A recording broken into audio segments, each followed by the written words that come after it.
Hello BroDude, this is Brody aka BroDude, and welcome back to another episode of BroDude Official.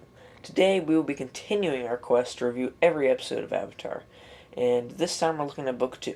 I won't waste your time with a long intro here, as we already did all the introductions in the Book 1 review, so if you haven't seen that, you should go do it.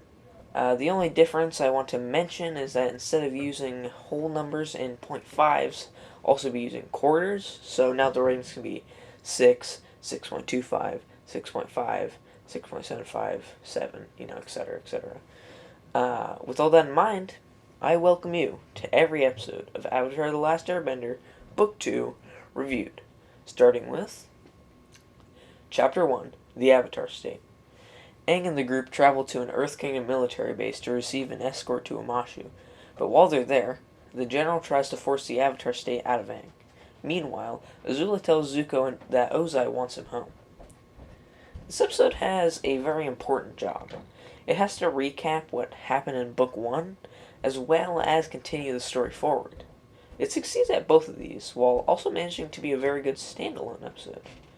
We start with Aang, having a nightmare that shows how scarring it is for him to use the Avatar State. I really like this because it shows that the destruction caused in the finale of Book 1 wasn't just a big fight for the sake of a big fight. It had consequences. We then see Team Avatar say their goodbyes, which acts as a bit of a refresher to remind us of what happened at the end of Book 1. We then see Azula come out with her classic scene about the tides. The scene is a perfect introduction to Azula that shows how threatening she is. We see her telling Zuko that Ozai wants him back. Iroh is not so sure, but agrees to come anyway. With a slip of the tongue, one member of Azula's crew accidentally reveals that they're being taken to the Fire Nation as prisoners. The fight scene is great, some incredible action as we see that Azula is just simply the better fighter in comparison to Zuko, as she fights without breaking a sweat, where Zuko's giving it his all and still can't take her down. Azula reveals her lightning bending abilities, and we see Iroh redirecting it.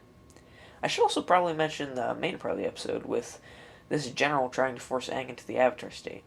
He doesn't want to do this, but the general guilts him into doing it, as he tells him that every day that he doesn't defeat Ozai and end the war, more and more people die.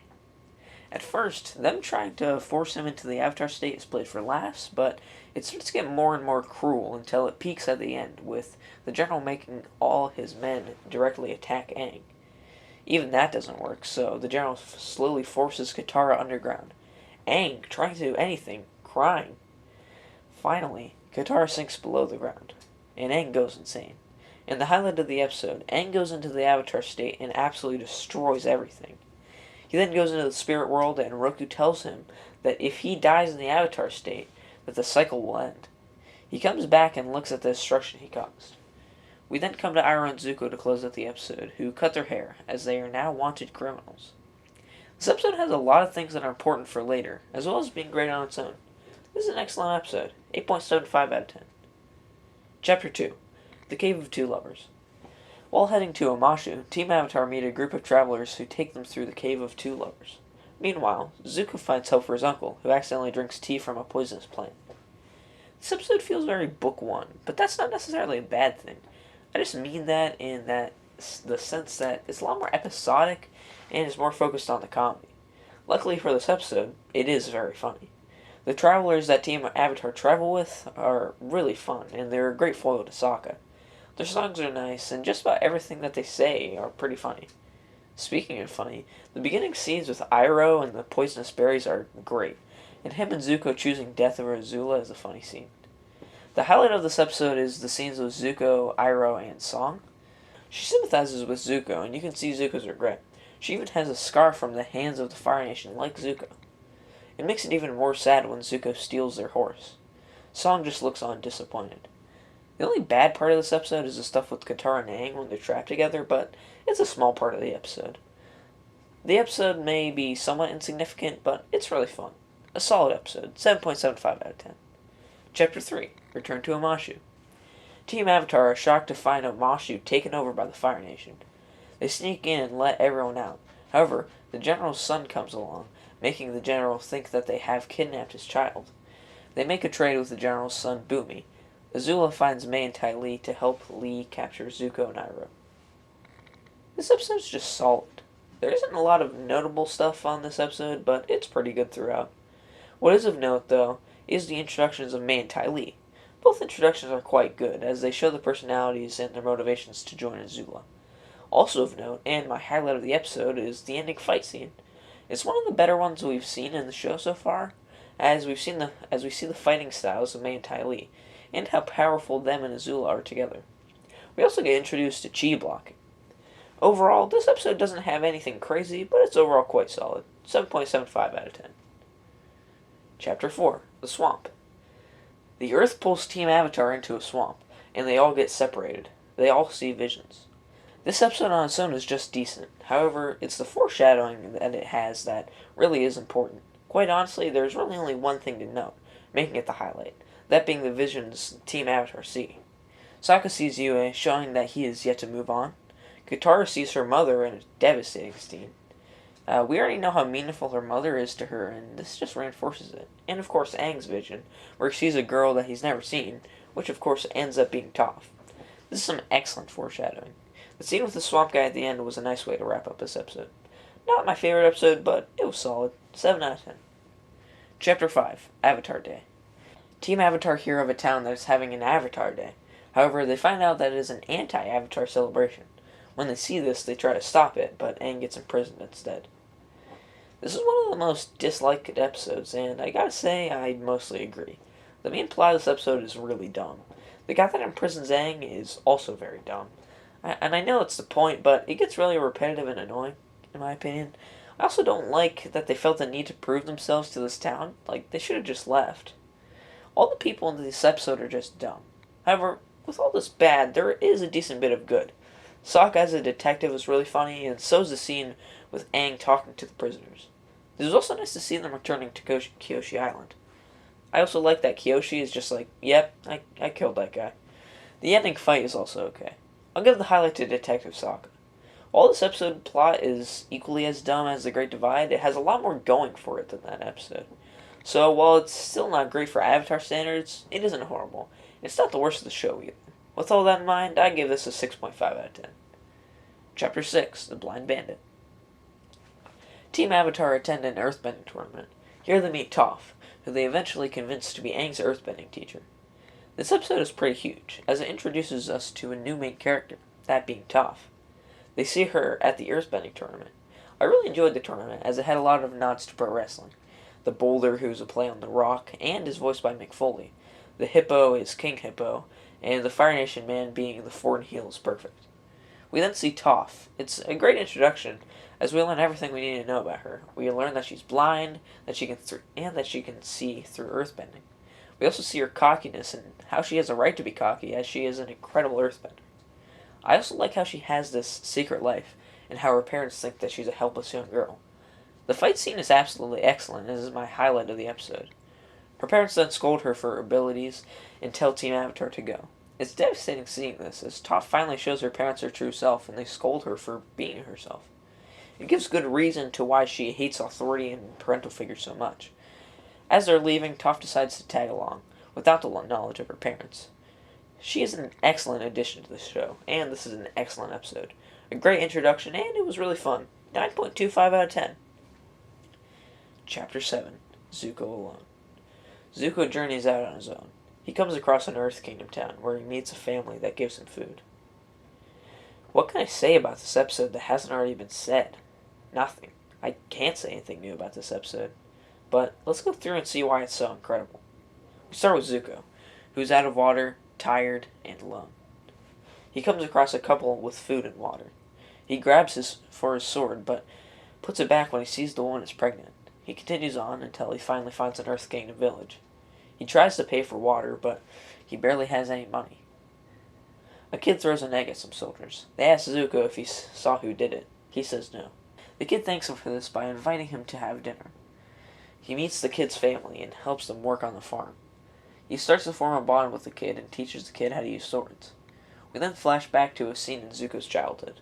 We see how manipulative Azula is, even as a child, and we can see the effects that her father had on her. We then learn of when Iroh's son died. Zuko is sad for Iroh, but Azula is heartless, calling him weak for returning home. We see this paralleled as the kid learns what has happened to his older brother at war. Zuko gives to the kid the gift that Iroh gave to him when he was at war, a knife. Zuko then leaves the town. We cut back to another flashback, where Azula shows off how naturally talented she is. Fueled by jealousy, Zuko tries to show off what he has learned, but he isn't there, and he fails. Azula then tells Zuko that Ozai is going to kill him. We see the emotional toll that this has taken on Zuko as he repeats to himself, Azula always lies, over and over. We come back to current day, where the kid's mother runs up to Zuko telling him about how her son was taken by the soldiers because he pulled a knife on him. She says she doesn't even know where he got the knife. Zuko, with the guilt of being the reason the kid was taken, returns to fight the soldiers. For the whole fight, he doesn't use firebending, only his swords. Eventually, he gets taken down, but he flashes back to his final conversation with his mother, where she told him to always be strong. He awakens and takes the man down with a firebending strike. He comes back to the kid and tries to hand him his sword. The kid refuses and tells him he hates him. Zuko has done all this for his family, but is completely rejected just for being Fire Nation. We flash back one final time, as Ozai is crowned the Fire Lord, as Zuko looks on. We come back to current day, where Zuko somberly rides off. If this episode isn't deserving of a 10 out of 10, I don't know what is. It has everything I could possibly want in an episode. Every single second pulls you in. It's absolutely incredible and well deserving of its 10 out of 10 rating. It just gives so much sympathy to Zuko. It's absolutely insane. Truly incredible. Chapter 8, The Chase. Team Avatar are chased by an unknown machine, resulting in a lack of sleep. After a big argument, Toph leaves, meets up with Iroh, and the episode ends with a climactic final battle. I feel like this episode is very overlooked. It comes right after Zuko Alone and The Blind Bandit, two of the most important and most beloved episodes of Book 2. However, this episode is also excellent and is important in its own right. It's the first time we see Toph in Team Avatar, and problems quickly arise. Their lack of sleep from the machine chasing them is a factor, but the problems were sure to arise anyway, specifically with Katara and Toph. Toph is very much of a lone wolf. She carries her own weight. Katara is a team player and asks Toph to help them unpack. Toph had joined Team Avatar to get away from her parents and live more of a rules-free life. Katara is a very motherly person, so they immediately have issues with each other. I really enjoy the relationship between Katara and Toph, as they're brilliant foils for each other, and this is one of the biggest episodes for their relationship. I like that Aang tries to be the peacemaker, but once Toph says that it's Appa is at fault for the machine following them since he's shedding so much, Aang loses it. We don't see Aang getting mad much, so when it happens, it's a big deal. He says that Toph hasn't been carrying her own weight. Appa has, and Appa is the reason they're still alive time and time again. After this lashing out, Toph decides to go out on her own. I love Toph and Iroh's interaction. Two people on completely different sides of the world, completely unaware they are opposed to each other, sharing a cup of tea. Of course, Iroh, being the wisest of wise old men, tells Toph that sometimes it's okay to rely on others. This teaches Toph, but also helps Iroh, as he gives advice to someone that he wished he could to his nephew. Mai and Ty Lee fight with Sokka and Katara, but eventually the siblings get the upper hand. Aang has led Azula, and they're ready to fight, but before anything could happen, Zuko shows up. This fight is incredible, and one of the best in the series thus far. It's my highlight. Soon come Katara and Sokka, as well as Iroh and Toph, joining with Team Avatar once again. Everyone directs their attention to Azula. Azula realizes she's outnumbered and surrenders, but quickly zaps lightning at Iroh and runs off. Zuko leans over Iroh's body. Katara insists on helping him, but Zuko yells at them emotionally to leave them alone. This episode is brilliant. It deserves way more credit than it gets. 9.5 out of 10. Chapter 9, Bitter Work. Toph teaches Aang earthbending. Meanwhile, as Iroh recovers, he teaches Zuko how to redirect lightning. The episode starts with Zuko making Iroh tea, or at least trying to, which is very wholesome. I also like how Iroh is just like, yeah, no, you need to take Azula out. I also like the concept of Aang having trouble with earthbending because it's the element that directly opposes air. There's some nice little sequences here. We also have Sokka's scenes, which add some nice comedic relief to this episode. I also like all of Iroh's teachings to Zuko. They're very eye-opening, and we can see how Iroh's wisdom comes from many sources, and how every element is essential, even if you are not the Avatar. We finally see Aang earthbend for the first time. Iroh finally tells Zuko about redirecting lightning. Zuko tells him to zap him so he can redirect it, but of course Iroh refuses. Zuko goes out in my highlight of the episode and yells at the world. He yells that the world has never held back before to strike him down. Tears roll down his face. It's absolutely tragic. While all of this episode is good, other than the ending Zuko scene, none of it is great. Still, a solid episode, 7.75 out of 10. Chapter 10, The Library. Team Avatar traveled to a library to get information on the Fire Nation. This episode is very important as we learn about the eclipse and that it could possibly end the war.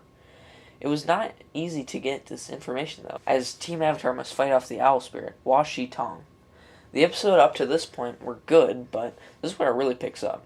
What's happening on the inside of the library is nail-biting, but it's 10 times more so on the outside, as Toph holds the library up as it's sinking, but Sandbenders come to take Appa. She can't do both, and Appa slips out from under her. When Team Avatar come out, the final scene is devastating. Aang asks Toph where Appa is, and Toph just sits there. She can't bring herself to say it. The look on Aang's face as tears roll down his face is devastating. Overall, this episode is another solid one. 8 out of 10. Chapter 11, The Desert.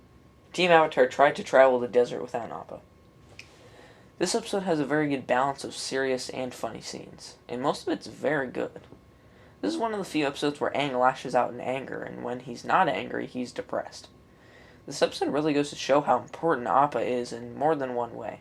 It shows that without Appa, they're completely hopeless as they have no transportation, but more importantly, it shows how important he was to Aang. He was his best friend, and Aang is lost without him.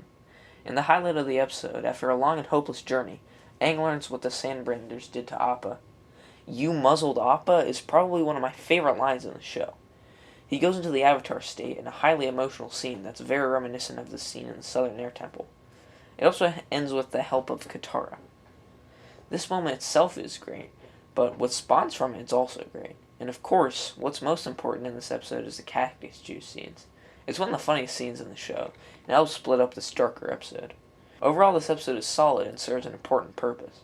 The only thing slightly holding it back is that there are large portions of it that aren't doing much, but even those parts serve a purpose, and there's a lot of important things that happen as well. Very solid episode. I rated it an 8.5 out of 10. Chapter 12, The Serpents Pass. Team Avatar, accompanied by Suki, help a pregnant couple across the Serpents Pass. Meanwhile, Zuko and Iroh meet Jet in the Freedom Fighters. The first thing I'd like to point out in this review is the fact that this is the same couple from Zuko Alone, which is just incredible continuity. But anyway, this episode is a solid one. It's exciting to see two characters return from earlier episodes, those being Suki and Jet. I also like Sokka's conflict, as he couldn't protect Yue, so he's being super overprotective of Suki, even though she's very capable on her own. Also in this episode is Zuko meeting Jet, which is a very unlikely duo, but an interesting one nonetheless. It's interesting that they got to interact with each other right before big turning points in both of their lives. I see Zuko as someone whose journey is very similar to Jet's, but I'll get to that in later episodes. Another thing that I like in this episode is that Aang had zero emotion. I like the idea that he didn't want Katara to see him like he was in the desert, so he decides to void himself of all emotion. It's nice that he finally gains hope after the couple deliver their baby. It's a very touching moment. There's also two more scenes I'd like to mention. One is when Suki saves Toph, but Toph thinks that it's Sokka, so Toph kisses her and said, "Thank you for saving my life, Sokka."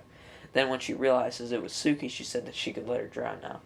It was very funny, and I think that Toph's crush on Sokka is really cute and should have been explored more in the show.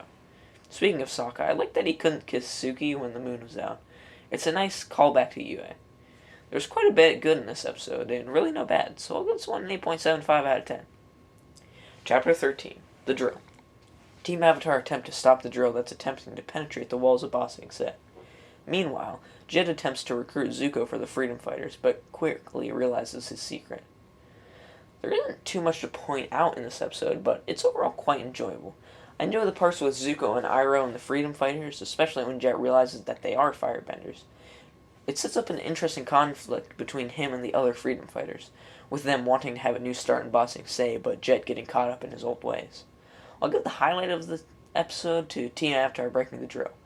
I like that they slowly but surely break it from the inside, as it feels very clever how they do it, and it feels like they really have to struggle to break it down. The struggle continues as we get a big fight at the end of the episode. I like how they use the sludge to win the fight, and I like that both Katara and Toph could bend it since it's both earth and liquid. That was nice. Overall, this is a solid episode, even if it gets somewhat lost in the shuffle, being in between some of the more monumental episodes. With that being said, I give this episode a solid 7.75 out of 10. Chapter 14, The City of Walls and Secrets. Team Avatar finally arrive at Ba Sing Se. When they try to get their information from the Earth King, mysterious forces stop them.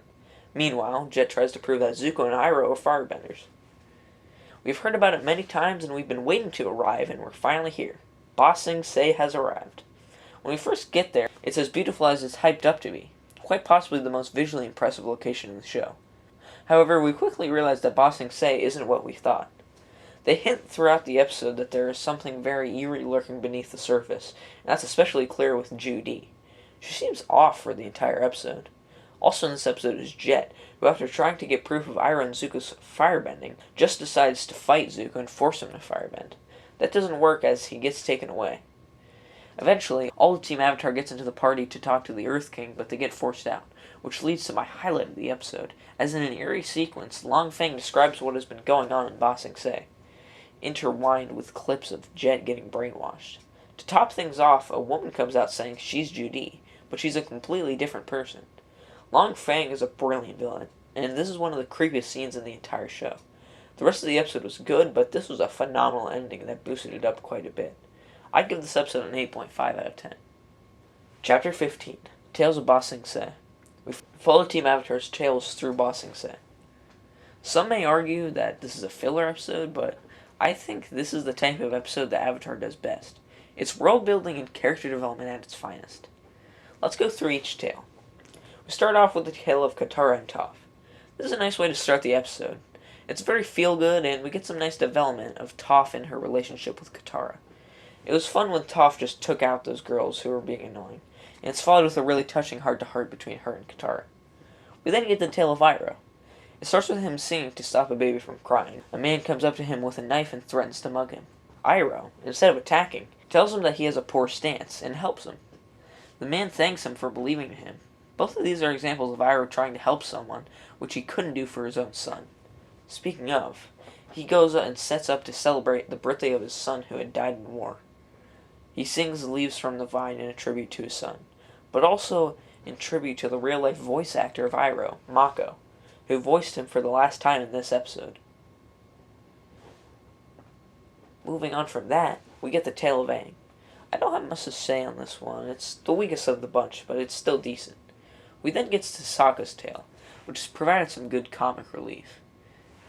The concept of a haiku battle is so random that it's hilarious, and Sokka delivers it perfectly. Finally, we get the tale of Zuko. It was super cute.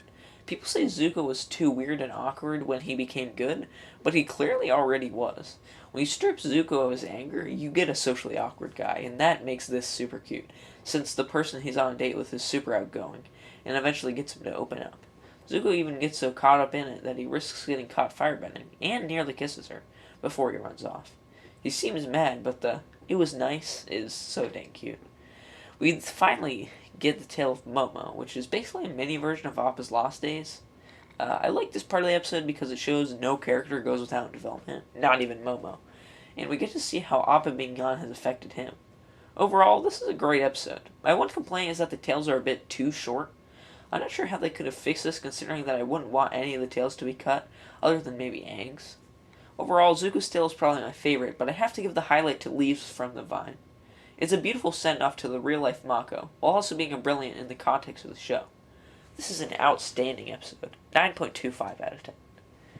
Chapter 16, Appa's Lost Days. Appa goes on a dauntless journey to return to Aang, which leads him to Guru Patik. Man, this episode is depressing. In a brilliant way, but depressing nonetheless. For the most part, this episode is just a gauntlet of pain for Appa, starting with him in the circus. It's so depressing seeing him treated the way he is here, being whipped with a fire whip and not getting fed. The circus guy is one of the most detestable people in the entire show. Appa does get a beacon of hope when a child helps him. At the show, the boy is there. Appa sees Aang and the boy tells him to go. Appa finally escapes. Then, after a long travel, makes it to the library, but when he's there, he sees that the library is underground, and thinks that Aang has been buried. This is an absolutely devastating moment, and it's completely with no dialogue. This moment is my highlight. Appa continues on, and you can see the wear and tear on his body. He thinks back to when Aang chose him. Then when he sees even the slightest amount of fire, he lashes out. I love this small part because it shows that While his physical scars are bad, his mental ones are His mental ones that have come from the circus have absolutely destroyed him, to the point that even seeing the slightest bit of fire, he goes insane. Moving on, Suki finds Appa, but Appa no longer trusts anyone, and he doesn't quickly trust her. After being helped by Suki, he trusts her. Right as things seem to be looking up for Appa, Azula, Ty Lee, and May show up. Azula quickly realizes that Appa fears fire and takes advantage of this. The Kyoshi warriors hold them off for long enough for Appa to escape. Appa makes his way to the Eastern Air Temple, his original home, and is greeted by Guru Patik, and is once again not easily trusted. Patik is patient and eventually calms Appa, and sends him on his way to find Aang. Things finally seem to be looking up for Appa. He hears a bison whistle and, assuming it's Aang, follows it. However, this was a trap and Long Feng takes him underground. This episode was beautifully depressing in the best way. It was a masterclass in how to make a sad moment without dialogue. There was plenty of dialogue in the episode, but many of its most gut-wrenching moments were silent. This was a roller coaster of emotions and gave much more character and growth to Appa. Like I've said before, no character is left without development. This was truly an excellent story, and an overlooked one at that. I rate this episode a 9.25 out of 10. Chapter 17, Lake Laogai.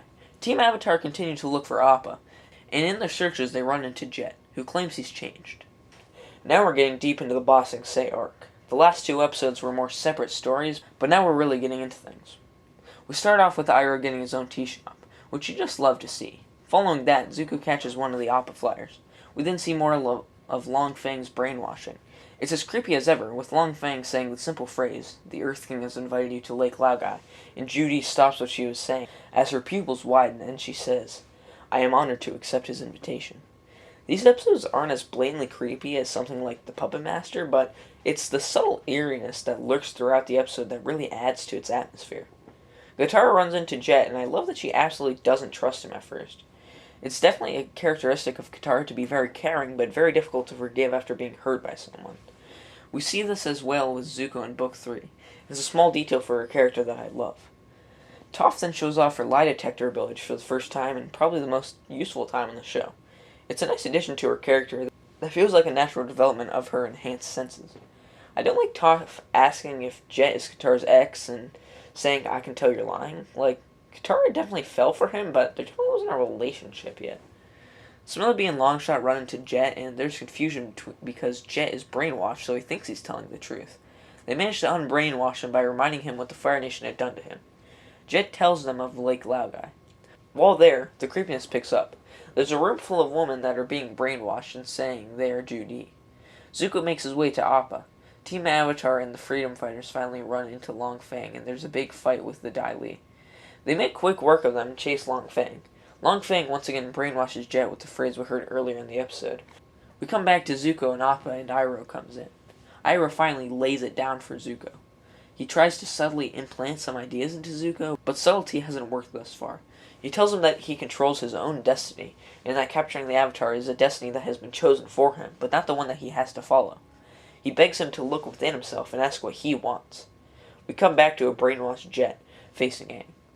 Just as Aang is able to turn him back, Long Feng takes him out. Like, really takes him out. Team Avatar come in, but it's too late. People say it's unclear, but it's very clear. Jet dies. This is tragic, as it seemed as Jet was finally redeeming himself. It's ironic that a pivotal moment for him in episode was a pivotal moment for Zuko, as their stories are fairly similar, but unfortunately, only one of them could have a happy ending.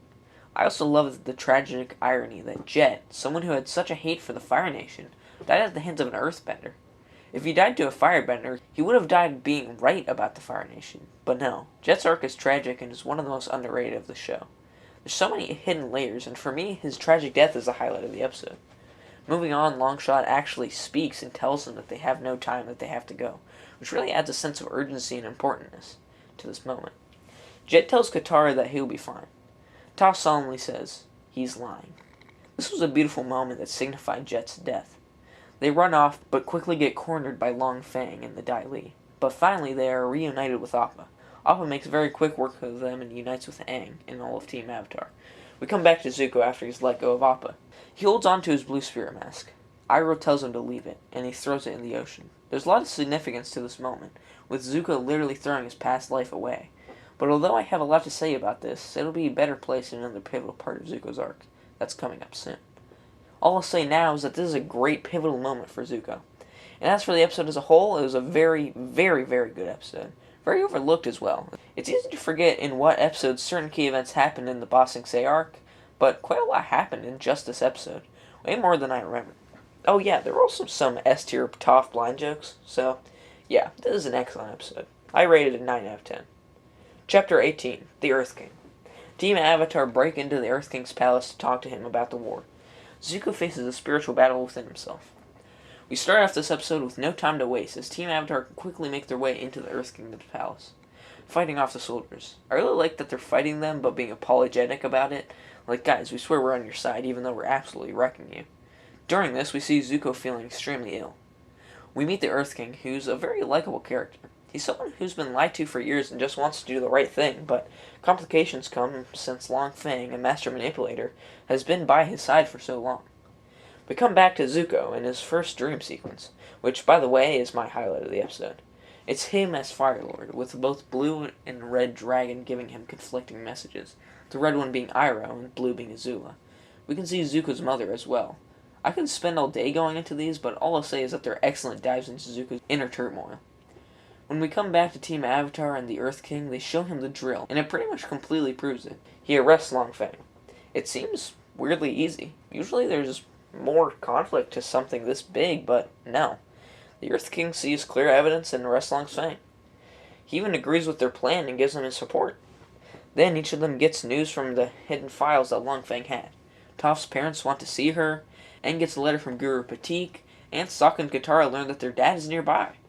Everything is going so well, it's truly refreshing. We'll get back to that, but for now, Iroh explains to Zuko that his sickness is coming from his inner turmoil, his inner fight between good and evil. What he did in the lake was in such conflict with who he thinks himself as that he's at war within his own mind. He's going through a metamorphosis, but will come out a better person. And after a final nightmare of dreaming himself as the Avatar, he is. Coming back to Team Avatar, things are looking great. As they split up, the Kyoshi warriors arrive. This is where things go downhill. It had to happen.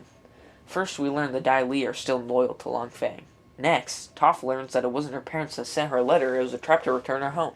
Then, Kyoshi warriors who aren't who we thought. It's Azula, Ty Lee, and Mai. Man, things seem to be so good, but no.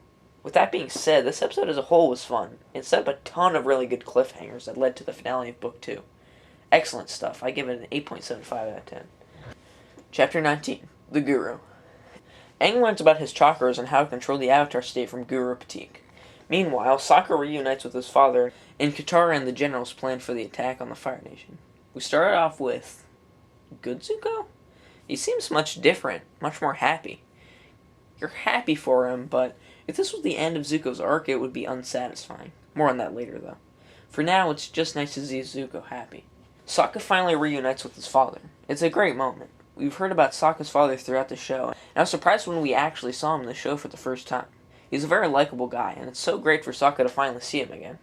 We come to the Earth King talking to the quote-unquote Kyoshi warriors.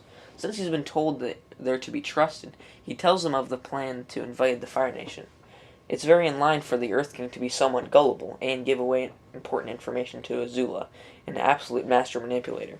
Just like that, she has extremely important information. Katara takes some scrolls to the Earth King to sign. Aang makes his way to the Guru. I also really liked these parts of the episode. This episode managed to have a ton of separate plot lines, and they're all very good. Like I've said before, Guru Patik is a very likable character. We now come to Toph, who starts to get some ideas about bending metal, which is absolutely unbendable according to all earthbenders. Azula casually mentions taking over Ba Sing Se. All of this has just fallen into Azula's lap. For years the Fire Nation has tried to take over Ba Sing Se, and Azula is just going to do it all by herself with ease. It's too perfect. Coming back to Guru Patik and Aang, Patik explains the basics of chakras. What I appreciate about this is that it's not just spiritual mumbo-jumbo, it actually makes sense and follows some sort of logic. And I have to say, I love these parts where Aang has to face his inner turmoils. We get to see all of his fears and frustrations, and we see him able to let them go, but not without difficulty. I really like the chakra about guilt. For one, it shows sometimes things that people complain about with Aang are character flaws and are actually meaningful and that he feels guilty about. And it reinforces the fact that going into the Avatar state, like he has in the past, isn't just a cool destruction machine. It has repercussions. We get to spend more time with Sokka and his father. I said the rest of you men get ready for battle is a fantastic line. It's so nice to see that Sokka finally gets to be a warrior, what he's wanted to do since he was a child. Coming back to Batik and Aang, I like how with each chakra, Aang is starting to do better and better. It seems like he's finally going to be able to access the Avatar state. Guru Batik's talk about the four nations as one blends nicely with Toph finally managing to metal bend. We come to Katara, who enters the Jasmine Dragon. Of course, she spots Zuko and runs off. We get to the final chakra. Aang thinks of his earthly attachments. However, Guru Batik says he must let them go. I love this part where Aang just says, no. Like, no, I'm not going to become inhuman to protect the world. A major theme of the show is humanity versus power, and Aang stands firmly on the sides of humanity. His attachments. It relates to a struggle of not wanting to be the Avatar. I really love that Aang just says that this is BS and he's going to stick to his morals, because in the end, it's sticking to his morals that is what makes him able to keep his humanity and win the war. More on that in the Book 3 video, of course. With that being said, that's my highlight of the episode. I also love the visuals of the cosmic energy. It looks absolutely stunning. Aang leaves to help Katara, meaning that he can no longer access the Avatar state. We come back to Toph, who metal bends her way out. I love that this isn't just she can bend metal for no reason. It's that metal is refined earth, and with her enhanced senses, plus her being the greatest earthbender alive, she manages to do it. Every plot in the episode comes together masterfully. Iroh and Zuko are invited to serve tea to the Earth King. Azula and Long Feng join forces, and Aang and Sokka and his father go to rescue Katara. It all leaves off nicely for everything to be blown off in the final battle. This is a solid episode, but it's hard to give it a super high rating because most of the best parts of this episode are blown off in the Crossroads of Destiny. With that being said, it's still a great episode, and I'll give it an 8.75 out of 10. Chapter 20, The Crossroads of Destiny. Katara and Zuko are captured, so Aang, Sokka, Toph, and Iroh go to save them. A big fight with everyone and Azula breaks out. Here we are, the finale of Book 2. We start with Azula's speech to the Dai Li, which is so strong it comes back to bite Long Feng. Azula's plan is falling into place. Iroh and Zuko meet Azula and the Dai Li. It's more of a demonstration, really, than the breathing fire is so incredible, and the action is already picking up. We see Katara trapped in prison, and Zuko also gets imprisoned. Iroh teams up with Team Avatar. I like the Toph and Iroh reunion. I also have to mention, the Crystal Catacombs look absolutely beautiful. Katara absolutely lays into Zuko, but when Katara mentions her mother, Zuko resonates with her. Aang and Iroh also have a nice interaction, where Iroh tells him that he was wise to choose happiness. Toph and Sokka make their way to the Earth King, then take on Ty Lee and Mai, but Azula comes to make quick work of them. Long Feng tells the Dai Li to overtake Azula, but Azula is too powerful with her words. Long Feng tells her that she'd beaten him at his own game. Azula says, "Don't flatter yourself. You were never even a player." Dang. Powerful. We come back to Katara and Zuko. Katara starts to empathize with Zuko. They both share a lot in common. Katara really starts to trust him. She even is about to heal his scar before Aang and Iroh come in and rescue them. Iroh tells Zuko that he's at the crossroads of his destiny, and that he has become stronger, and it's finally time for him to redeem himself. Azula comes in and essentially tells him that he's guaranteed everything he's ever wanted if he joins her now. It's finally time for him to make the big choice. Azula is fighting Katara and Aang, and he must choose now. And he makes the wrong decision. We thought he'd finally changed, but when he had everything he'd ever wanted laid right in front of him, he chose it. I absolutely adore this choice. It's what makes Zuko's redemption arc the greatest of all time. It's not linear. We think he's good here, but he turns back. It's only after he gets everything he's ever wanted he's able to truly redeem himself. Zuko turning back is my highlight. Moving on though, the fight scene is outstanding. It's epic, it's cinematic, it's emotionally charged, it's one of the best fight scenes in the entire show. Eventually, Aang realizes he must enter the Avatar state and leave Katara behind to save her, but when he's in the Avatar state, he's zapped with lightning. Katara escapes with him, and with her healing water, it seems he's barely alive. Zuko, even after getting what he's wanted, he's conflicted as he betrayed his uncle. Azula has officially taken over Bossing Say, and we end Book 2 with every single character at their absolute lowest. This episode somehow manages to be climactic while setting up incredibly for Book 3. Truly outstanding. While I can't give this a perfect 10 like some may expect, as I just don't enjoy the episode as much as some other climactic finales of the show, it still is extremely important and certain parts bring it up greatly. I would overall give this a 9 out of 10. And that is every episode of Avatar The Last Airbender Book 2 reviewed. But of course, like the Book 1 review, we still aren't done, as I'll be giving my final thoughts and ranking of each episode. Let's do the rankings first. In order from worst to best, the ratings are: Number 20, Avatar Day. Number 19, The Swamp. Number 18, Return to Umashu. Number 17, The Drill. Number 16, Bitter Work. Number 15, The Cave of Two Lovers. Number 14, The Library. Number 13, The City of Walls and Secrets. Number 12, The Desert. Number 11, The Guru. Number 10, The Earth King. Number 9, The Avatar State. Number 8, The Serpents Pass. Number 7, The Crossroads of Destiny. Number 6, Lake Laogai. Number 5, Appa's Lost Days. Number 4, The Tales of Ba Sing Se. Number 3, The Blind Bandit. Number 2, The Chase. And number 1, Zuko Alone. The average rating for the season was an 8.4875, aka basically 8.5, which is a very good episode rating, and an improvement from Book 1. Now let's move on with my final thoughts of Book 2. Overall, this is an absolutely brilliant season. It's much less episodic than Book 1, and because of that, it's able to much more easily have more interwoven and complex stories. A perfect example of this is the Ba Sing Se arc. They were in one location for nearly half the season. That's truly incredible. Each episode is built on top of each other in a meaningful and complex way. With that being said, when it branches out and does more singular stories, it's incredible too, as seen with the Tales of Ba Sing Se, Appa's Lost Days, and Zuko Alone. These episodes' world building and character development is on another level. I used to like this season a bit less because a lot of the episodes sort of melted together in my mind, and while I could view that as a bad thing, having somewhat less unique episode per episode plots, I would consider it a positive, as it meant that all episodes flowed together perfectly and really got to build off of each other. I will still say that there are certain parts of the season that, while I recognize are great, just aren't my all-around favorite parts of the show. With that being said, it's still a considerable improvement on Book 1, which is impressive considering how much I enjoyed that season as well. Now we're looking on to Season 3, and I'm looking forward to finishing this series review. For now, though, that's all I have for you guys. I really hope you enjoyed the video, and I hope that, like Book 1 to Book 2, there was a decent improvement in quality of the reviews as well. If you did enjoy this video, don't forget to leave a like, subscribe, and comment down below. BroDude, out.